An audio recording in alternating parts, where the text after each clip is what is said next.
Hi everyone, Adam Beck here, Managing Director of Neon Urban, and welcome back to Digital in Place. So, as you've heard possibly in a few recent episodes, I was at the Transport Professionals Association conference in Adelaide just last week.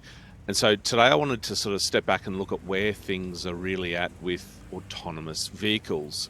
It was a topic of conversation I had with many people as we, I suppose, pondered the program of the 3-day event and noted that there's certainly a lot of discussion around electric vehicles, EVs. However, AVs, autonomous vehicles, has taken a bit of a backseat.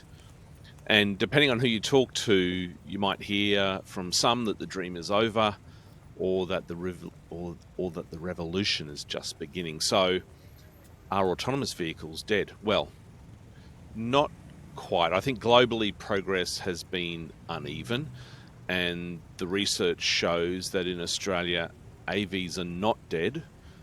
Every state and territory has run demonstration projects and safety pilots, and some are planning new trials. Now, those demonstration projects were predominantly before the COVID pandemic, so it will be interesting to see if those new trials do play out in the next little while.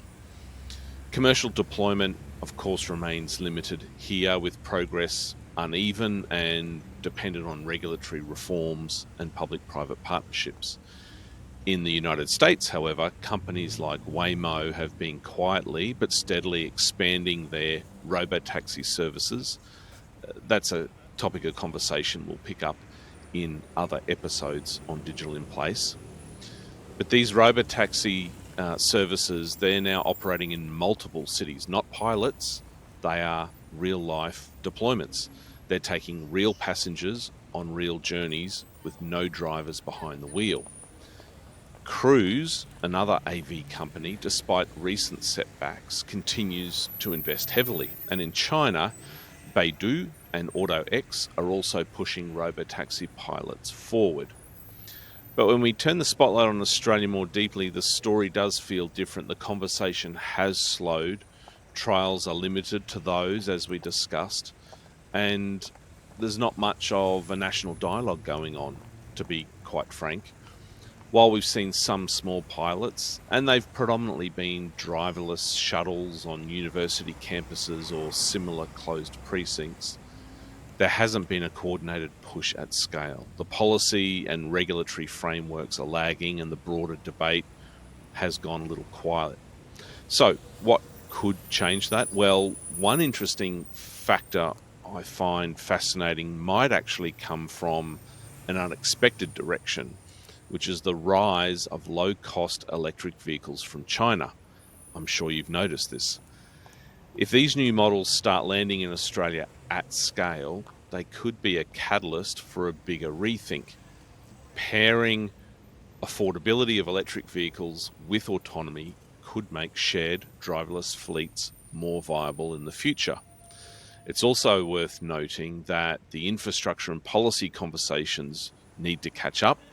If robotaxis or autonomous fleets are going to be part of our transport mix here in Australia, we'll need to rethink curb space, pick up and drop off zones, insurance frameworks, and how they complement, but not compete with, public transport. So, no, the autonomous vehicle conversation is not dead. They're alive, but perhaps moving at different speeds in different parts of the world. In the US and China, we're seeing strong investment, real world deployment. In Australia, the potential is still there, but the discussion hasn't matured. The policy settings aren't keeping pace. As professionals, though, in shaping our cities, we do need to make sure that this is a conversation that we're part of and we re-engage in. Because whether it's 5 years or 15, the future of mobility is going to look very different, and we can either plan for it now or scramble and retrofit later. That's it for today's update. If anything in this update was of interest, reach out to us at Neon Urban. We'd be happy to help. Until next episode.